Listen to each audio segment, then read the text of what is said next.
Hey everybody! Welcome to another video from KillerBees.com. This is my brother Brain Chomper. Chomp. And we're actually recording a podcast right now. This is the podcast setting where we record the 80s shows. And we got some notes on Wisdom and Splash.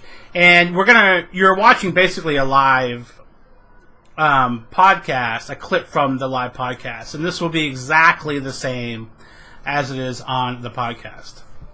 So it might be a little weird transitioning back to the podcast, but here we go. Alright, so we are talking about Wisdom, and where are our notes? Brain Chomper, tell our audience about Wisdom. Well, first of all, Wisdom was a movie, one of these movies that we watched as kids, how many times? Did you I remember watching this movie a lot. Did you watch it more than 5 times? Oh yeah, dude, you and I used to watch this every day. Oh, okay. This is one of these movies that we watched every single day. Okay, I remember loving it, but I didn't think you watched as much. No, okay. I loved this movie. Loved it. 1986. I remember there were movies like Goonies we watched every day. Yeah. We would wake up every day and we would watch Goonies, and then we would watch Wisdom. I don't know, probably Some Kind of Wonderful. Tough Turf. Tough Turf would be the next one in line. And we would just do that every day. But Wisdom is a 1986 movie directed and written by Emilio Estevez. And it's about Emilio Estevez, and basically he got busted when he was 17 or 18, something like that, for stealing a car. And so it's this felony that goes on his record.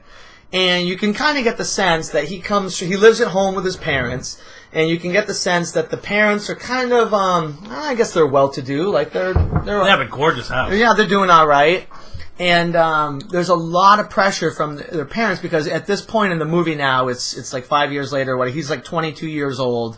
And he can't hold a job, and he has all these aspirations of getting a good financial job or something. He really wants to be he wants to be a good person, and he wants to get his life together. And most of all, there's a big part of him that wants to impress his dad, who he always feels like he's disappointing, who's Tom Skerritt. And he keeps going out for these interviews at law firms and financial places, but that felony charge always causes him to get that he can't get the position. And even when he gets janitorial jobs, for some reason he gets fired because he's overqualified for the job. And the guy's doing him a favor by firing him. Exactly. You're not cut out for this janitorial shit. You should be doing better things, so I'm going to fire you.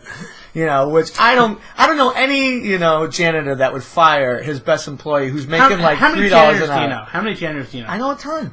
Kayla's stepdad is a janitor. Oh, there you go. I know him very close and personal.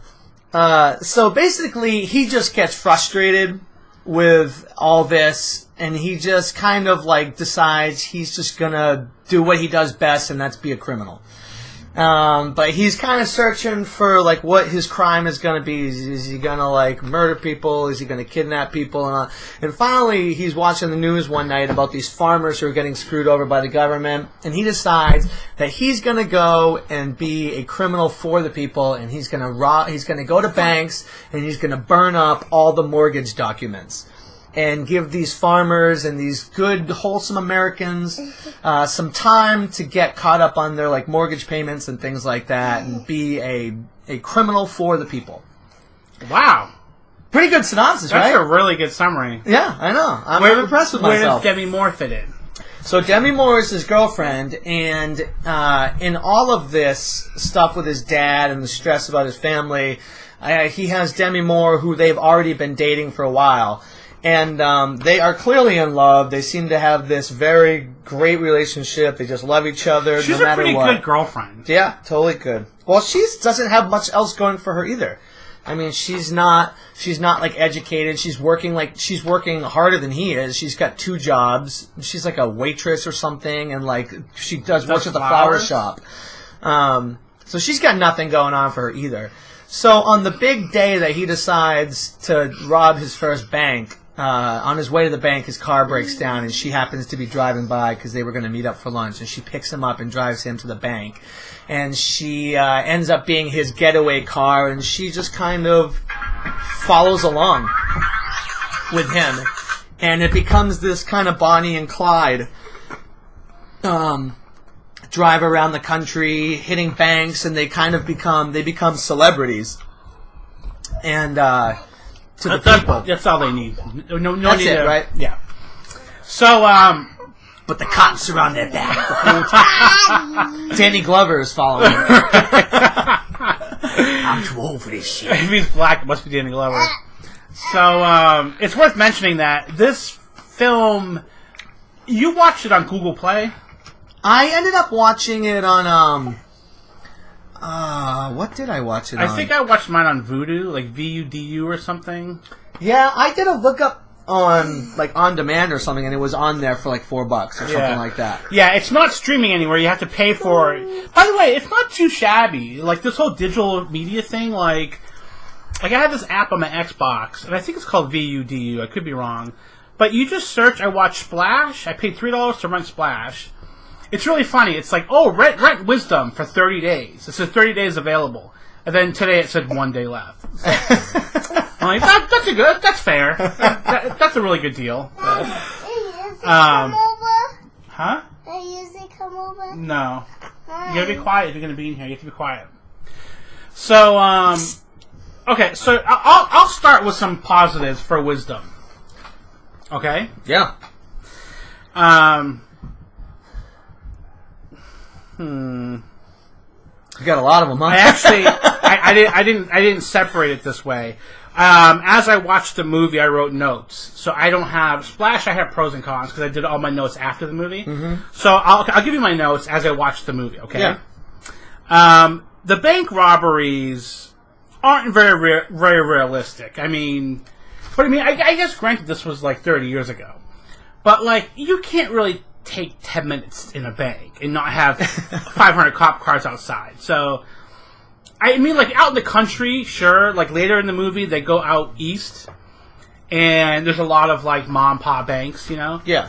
But, like, if you're, like, in the middle of, like, Los Angeles, and, you know, I mean, like, so basically he goes in with a machine gun, talks to the guard for a little bit. This is the first bank robbery.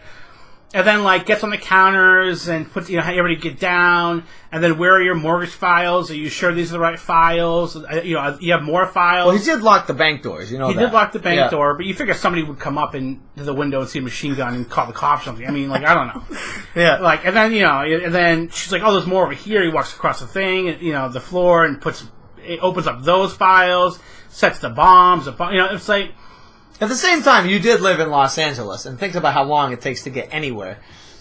Well, dude, I mean, I don't know. Like, if it took if you could get out, if you could beat a bank for 10 minutes and rob it, we should go back in time and not have cops outside, I think more people would rob banks. I mean, I think the response time is a minute and a half in a bank. I mean, in heat, do they sit there for 10 minutes and have lunch in the bank? You're talking about like 12 years difference. This is 1986 versus like 1996. Okay, apparently you can go in the bank and have a conversation for a half an hour. How are your kids doing? Is John in college? Alright, so... I think there's, you know, it's not a stress to say there's plenty of things in here that aren't very... Yeah, it didn't bother me all that much. Yeah. But, I mean, it's a little... Yeah. I thought the movie was pretty funny. Yeah, I don't remember it being like that. Like, I don't remember a lot of, like, just, like, jokes, you know? Like... The tone was way different than I remember. Yeah. Like, Emilio Estevez is robbing a bank with an Uzi, and he pulls out, like the piece of paper that he has his notes on to rob the bank with. So he's like, he has a machine gun. He's like, get your fucking ass down! And he shoots a machine gun, and he pulls out a piece of paper, and he's like, yeah, 2 eggs, carton of milk. And then he goes, he's like, ah! And he flips it over, and he's like, everybody, you know, where are the bonds? You know, where are the mortgage papers? And it's like, and it's like, I mean, I thought it was kind of funny, right? Yeah. I mean, it's a really funny idea that he's so nervous he pulls out his grocery list and then reads it to the... Well, it was another part totally to tell you, and I thought, like, maybe not that part, but you know, that might have been a little much, a little hokey, but I thought the movie did a really good part of showing that, like, these are just normal people trying to do something that they're not experienced at. They don't really know, you know, like, what they're doing. Right. And, like, they don't mean, like, it's just like when the getaway car and she takes off to go get like tofuti and stuff like, like these things like they're not, like it's, like when you watch a movie like Heat and everything is planned so perfectly and it goes off, the bank robbery. But in this, it's just like, like if you don't know what you're doing, that type of shit could happen left and right. She's parking in front of a fire hydrant and it almost goes bad there. And later on when they get to the cop in the gas station and all that stuff, and like they're losing their minds because they didn't want to hurt anybody and stuff. I thought the movie did a really good job of showing that they're just human. They're just they're not like superhero bank robbers, and they fuck up. Yeah, and, I know you're right. You know, and I'm sure that's what the whole grocery list thing was. But again, it might have been a little. There's definitely a hokey tone to it, in a lot of parts. Like funny, it's interesting. Like I remember as a kid the movie being so cool. Like, it was just a cool movie. Yeah. Emilio Estevez looked so awesome in that jacket. Yeah, he's like John Rambo. And he was so badass. He was cool, and she was so sexy. But you watch it now, and they're clearly, the tone is way different than I remember. Yeah, right. Yeah. There were some other, like, jokes like that I remember that were just kind of... Well, there's a scene where John Wisdom, that's why the movie's called Wisdom. His last name's Wisdom, John Wisdom. Later in the movie, Emilio Estevez and Demi Moore stay in this little cabin overnight, and the guy who owns the cabin area, he recognizes them, and he gets like a few neighbors together to surprise them at night, and he's like, "Oh, I know who you are. I'm really happy that you're doing what you're doing. I'm proud of you." And all the neighbors give them gifts like ammunition, a chicken, random blankets, yeah. But like the whole thing is very comical. Like, when they answer the door, they're just like, "I sure had, couldn't I hadn't told my friends John Wisdom wasn't there." They're like cartoon characters, right? Oh, you're that John Wisdom, aren't you? Yeah. Aren't you? You're on the telly. I was tickled pink when I told my friends that you were going to be staying at our hotel. It's such an honor. Yeah. You're on the TV. Yeah, and it's the tone. It's not at all what I remember. Yeah. A positive I had is Demi Moore and Emilio Estevez. They have such presence on screen. Yeah, they do. There's a scene right after they rob the first bank. Demi Moore pulls over and she flips out. Like, what the fuck just happened? Who are you right now? Why you're a machine and all this stuff. And this is where Demi Moore has to decide if she's going to turn herself in. It's the first big conversation they have in the movie. But I'm watching these two yelling at each other. A lot of close-ups of their faces. It's like, they're so charismatic. Are these people not like awesome that's on why screen? Demi Moore is... Demi Moore. 25 years later is still... you're talking about like a Hall of Fame actress. Yeah. And you're talking about Emilio Estevez at the height of his game. Yeah, you're right. He was... he kind of like fell off the face of the earth, obviously, like eventually. Yeah. But there's a reason why. Like, she's a Hall of Fame actress. She's been A-list actress for 25 years. Yeah. He's just... You caught like a, Like, you just found that... Right. It's like Tom Hanks, too, in Splash. Right. It's his first movie, and you can already see, like... Yeah, okay, this guy's got something. He's got something, Yeah. I know. It's interesting. I don't... You wonder, like, you watch movies today, you see, like, a Channing Tatum... Right. A Seth Rogen, like... Right, are they going to go down as legends? Yeah, I don't know. Maybe just because, you talk to maybe most people today, and they're like, Emilio Estevez, wasn't he in some Breakfast Club movie at some point? Like, whatever. But, I don't know, like, even in the Young Guns, he just has this presence about him that I guess the whole family does, right? Well, dude, that's why these people, like, this was right after St. Elmo's Fire, right? For him? Yeah, so these guys they were both in St. Elmo's Fire. This was after Maximum Overdrive for him. Okay. But wasn't St. Elmo's Fire right before this? It's right there. It's right around that time. But Demi Moore did One Crazy Summer before this. Yeah, so she was like hot up and coming. This is like... Oh, well, yeah. I didn't even know about hot up and coming. I think St. Elmo's Fire had already come out, and like the whole like Brat Pack thing was already established, and... I want to say that Cinema Fire was after this, but Really? it's within a couple years. Yeah, I mean, whatever. So this is when they're hot. Yeah. So okay, yeah. So I just thought They're hot commodities. You watch these two on screen, But yeah, you're right. They absolutely do. Talk about the music. You being a big fan of the music. I mean, just the composer. So this is Danny Elfman, and like, He's the big Marvel guy, right? huh? He's the big Marvel guy, didn't he? Yeah. Spider-Man? I mean, he's famous for like the Simpsons theme, Edward Scissorhands. I mean, yeah, I did like the Spider-Man movies. I feel like it was a lot like the strings. He did all the Tim Burton movies, like all the Beetlejuice, the Batmans with like Michael Keaton.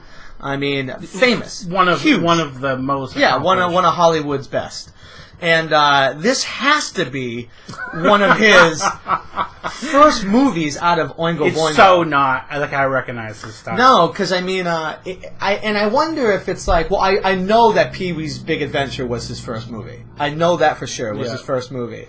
But this has to be early because his style is known for being very dark and like big band, like, you know, like that type of. And this is very. I almost want to like Hans Zimmer, like early James Horner with the Simmons drums. It reminds me of 48 Hours. Right. You know, minus the steel drums. Yeah. It's very, and I just wonder if he was just kind of coming in and trying to copycat other 80s. I felt like the score was a mess. It was a very electronic, you know. And it's really gets in the way of the movie sometimes. Like I feel like a really good score, you kind of almost don't know it's there, but sometimes the main theme comes in and you're aware of it. But this scene was kind of like, it was almost like I see the actors acting their scene out, and there's like a guy in front of them with like a huge band like playing the music, and it's like, okay, could the band kind of get out of the way so I can watch the music? Like that's how I feel. It's absolutely like, the music is absolutely like Rain Man, or like, I'm trying to think if you know like what that is, you know. But I thought some parts were really cool. The music really added to it, but some parts it was just. It just kind of. I feel like the tone of the movie was very strange. Well, that's what I mean. Like maybe that's because the whole tone of the movie never really quite was solid, like solidified. You know what I mean? Like you've got very serious, but you've got very hokey, and then you've got jokes. And then you've got this music, you know, that's like, you know, like almost like, you know, Commando or something, or you know, right. like it's very. I don't know, maybe like a concrete direction, you know, of like what they're looking for tone. And it could be because you just have a bunch of like rookies doing it. I mean, Emilio Estevez maybe this was like his first writing and directing. Right. We already said Danny Elfman probably early in his career. Who knows? Maybe because it was so low key, and like we said, you can't even find this movie really, and it never got released on DVD. Maybe it's because it just was like a bunch of rookies coming together, putting to this, and it never really made a splash, and it never really resonated. You know? Yeah. It could be why. You know? I don't know. Yeah, it's a weird movie. It is a weird movie, but it's got some cool ass scenes, and I think that's probably what we took out of it as kids. Right. You know? Another note I have. An insane amount of Chinese food in this movie. That's true. If you look at... I noticed that, too. Demi Moore orders Chinese. Like, when he's surprising her in her apartment at the beginning, they have Chinese. Tofu, whatever this thing is, comes in... it comes in like a styrofoam container. I'm going to look up what tofu is right now. But the cops have Chinese... Yep. In their van, in the surveillance van. It's like, if you watch the movie, there's Chinese containers throughout the whole movie. Oh, dude, they're always on the road. Everybody's on the road. Why everybody's burgers? Everybody's up late, working. Maybe chopsticks fetish. Tofuti is vegan sea salt and caramel ice cream. Oh. So it looked like ice cream. I thought it was like a yogurt. Okay, so let's talk about... I got some notes for like the last 20 minutes of the movie. Mm-hmm. If you don't want spoilers, don't listen. Don't listen. But if you don't want spoilers, too bad. This movie happened almost 30 years ago. Yeah, so we're going to talk about it. I thought the movie got... I think the last half hour is really strong. when it got really serious fast. So what happens is they're, Emilio Estevez and Demi Moore out kind of like being heroes, but Demi Moore is in like a 24-hour whatever, like one of those like convenience stores. She's buying a couple groceries, and a cop comes in, and a cop has like the local paper in town of the Wisdom couple on the front page. And Demi Moore sees the cop. She wigs out and she can't move. She's like petrified in place, and she just stares at the cop like and the cop looks at her, and then Emilio Estevez sees this interaction, and then it goes into slow motion.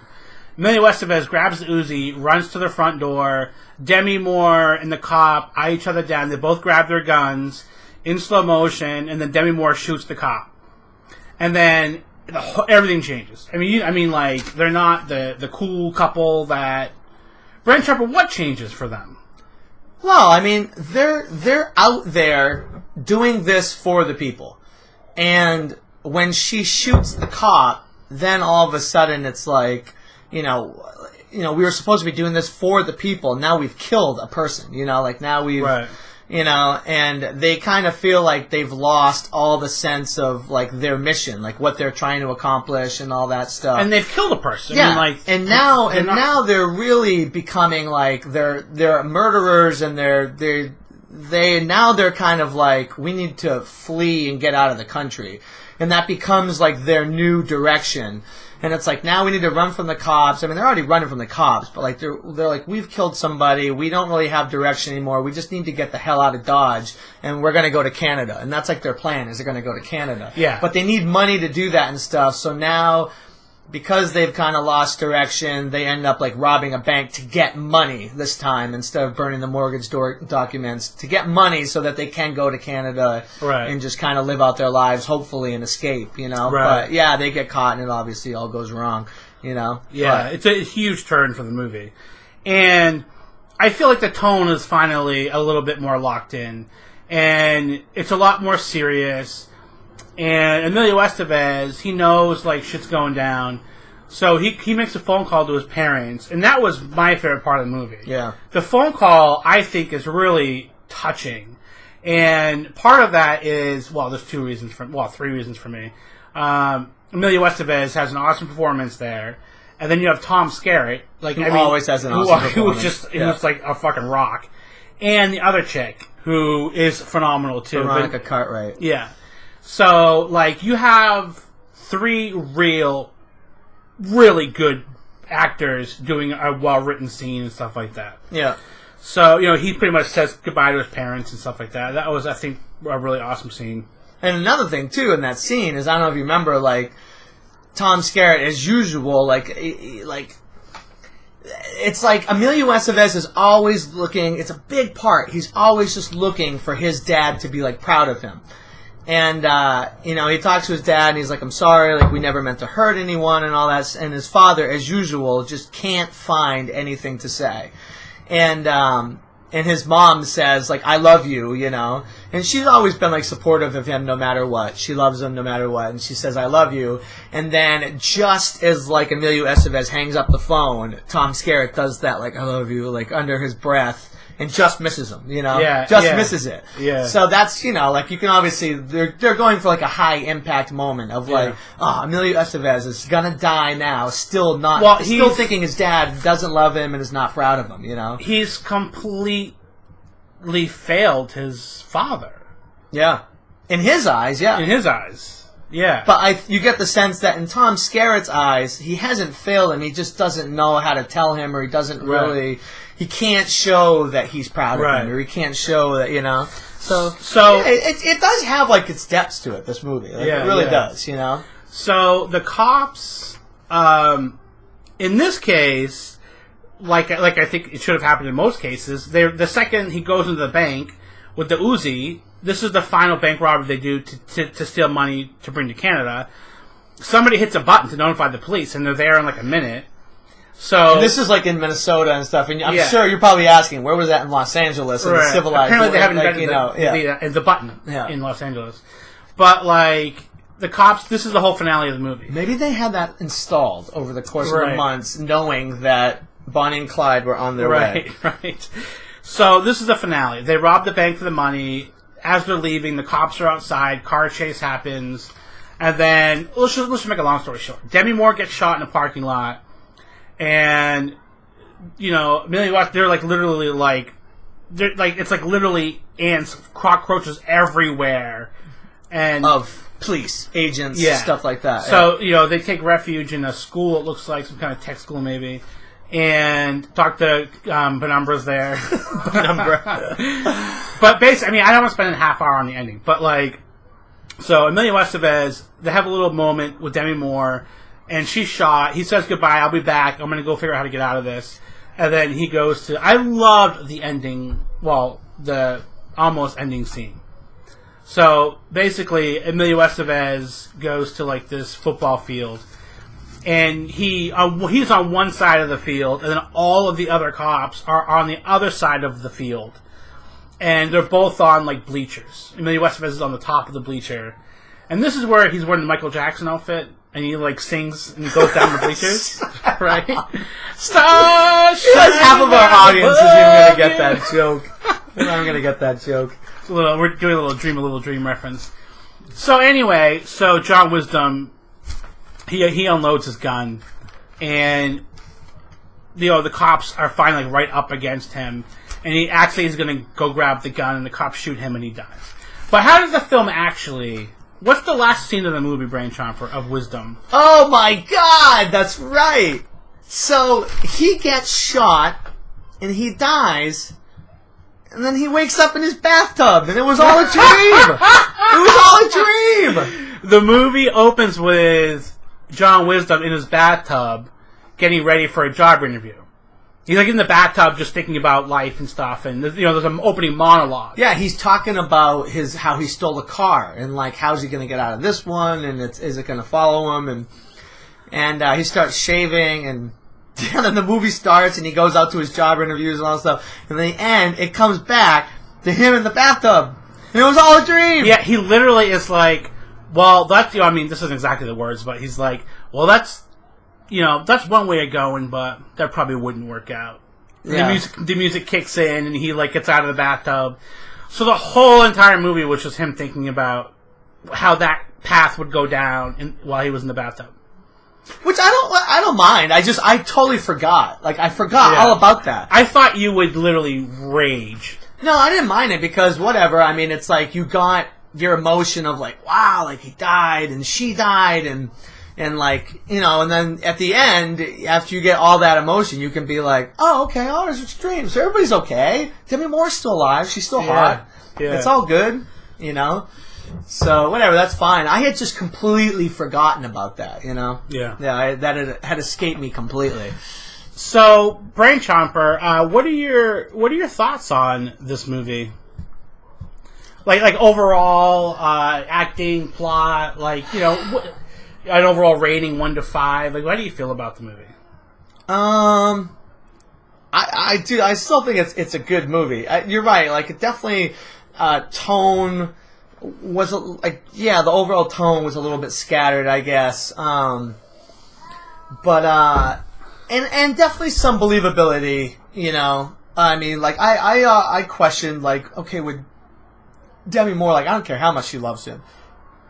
Would Demi Moore really just get thrown into this and be okay with it? I'm gonna leave my 2 jobs. I'm gonna leave my family. Also, there's not enough evidence to show that she's really down in the skids enough that she would be willing to just give it all up. And also, would Emilio Estevez, if I was going to rob a bank, right, and then my friend Melissa pulled up alongside and it's "Oh, I'll give you a ride to the bank."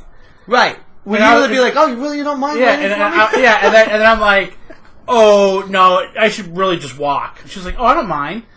"Oh, really?" Yeah. Okay. You really don't mind? It's not trouble. Yeah. Yeah, it's definitely a stretch. But hey, dude, it was all just a dream. Anything can happen. Anything can happen in a dream. It's funny when I went to Wikipedia to research this. There's only one comment in the entire section besides plot, whatever, and it says.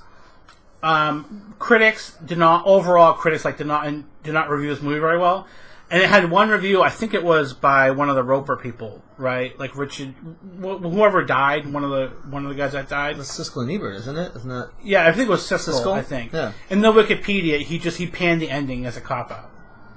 Oh, And really? that's the only thing in the whole entire Wikipedia is the ending was a cop-out by one reviewer. But, okay, so continue. I was really bummed that there was no naked Demi Moore. Like, you're gonna find, I think, a hornier brain chomper, this podcast. Like, I don't know if it's because I'm married now. I was really counting on a boob shot from Demi Moore. So much about last night. Yeah, I know, but I really thought there was one in this movie, and I must be thinking of the Kim Richards scene in Tough Turf, because I distinctly remember them at the end of the movie where things were like getting out of hand. I thought that they had like one more sex scene like out in that field or something like that, and I distinctly remember him like opening her shirt and I was like, oh, I remember this scene as a kid. I can't wait to see it. And I do remember opening a shirt. I totally thought there was. I think we're getting confused with the Tough Turf thing. I must be, because I totally thought there was. I can't imagine they would go back and edit Wisdom and remove a tit shot. And I was like so psyched to see it. I was so psyched, and it never came. I remember them in the back of the car, but I thought that they were like on the hood, like when they were sitting on the top of the car. You guys are on the hood doing anal? No, I thought when they were sitting on top of the car in the sunset, I thought they had one last like love scene to be like, all right, we're going out in style. And there was a famous Demi Moore boob shot, but there wasn't. So I was a little bit bummed about that. But yeah, I mean, I don't know, like really, really good acting. Do you remember the cameo? Ooh. Very famous actor. Oh, Charlie Sheen? Charlie Sheen. Oh, yeah. Charlie Sheen plays Emilio Estevez's boss and fires him. At the burger joint. Yeah, at the burger joint. I enjoyed when he lied on his application. I enjoyed the no audio because something was too loud or something, right? The music was too loud. Yeah. Like you could just see them just mouthing the words. Right. So yeah, cool. I mean, cool '80s flick. You know, Demi Moore, hot, great acting out of her. All right. So I thought. I think I was disappointed by watching it again. I think it's one of those things where I had not seen the movie since when we watched it as a kid. Yeah. It's one of those things where I just remembered it having way more of an impact on me. I thought the tone was odd. I liked the movie. Still. I thought the tone was odd. The music was just too much for me a lot of the times. A lot of montages. Like, the opening has some pretty good setup.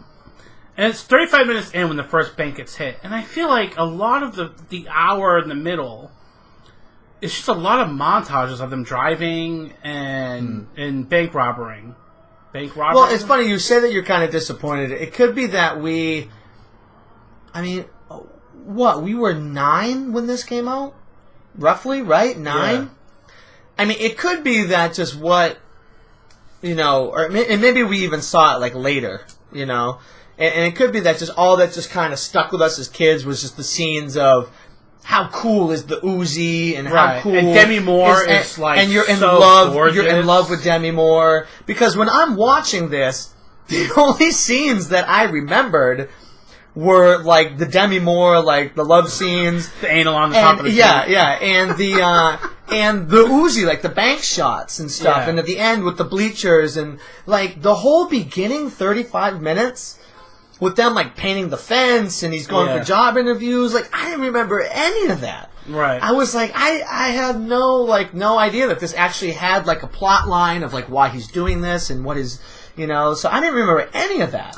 Right. I got, like, 40 minutes in, and we're like, is he going to rob a bank? Or, like, we watching the right movie? That's a long setup. It is. But, you do need to have... I mean, you have to have that like breakdown on his part to explain why he's doing this. If the characters mean nothing if you don't give them a purpose and stuff. So. And it could be that it didn't really. You're kind of like, because you're only trying to tell that story in an hour and a half. That's not really a long time to tell the story about a guy who comes from like white suburbia who kind of loses it, hits rock bottom, Right. and decides he's going to become a criminal, you know? I really liked... I feel like the film gets better as it goes along. I really liked the last, like, half an hour. When the cop gets shot, I feel like the tone gets a little more locked up. There's less tofuti jokes and stuff. And the phone call... it's almost like I wish that the whole film was just a lot more serious and dark. Maybe like a little bit darker, look to it. Not like the camera lens stuff be darker, but like just the tone. Well, because, too, you have great actors. You want to see them do their acting. You want to see them, like... You know, like, when it gets serious, that's when you see, like, the great acting. I feel like stuff, this could be a really good remake. It was a lot less of the fluffy stuff in it, and the less, and have not the whole thing being a dream, or whatever. Yeah, but if 10,000 people watch the original, I don't think it's going to get much merit for a remake. All right, so I would give I'd give it a very solid 3 out of 5. I give it 3 out of 5. Yeah.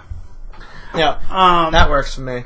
All right, so we're gonna wrap up that. Let's take a break, and we'll come back with Splash. All right, YouTubers, that's our review for. We're recording two formats here. That was our review for Wisdom. That's 1986. Emilio Estevez, Demi Moore. Check it out. You can rent it for like $3 or $4 online. And thanks for watching, and check out killereviews.com and the Killer Reviews Podcast. Bye.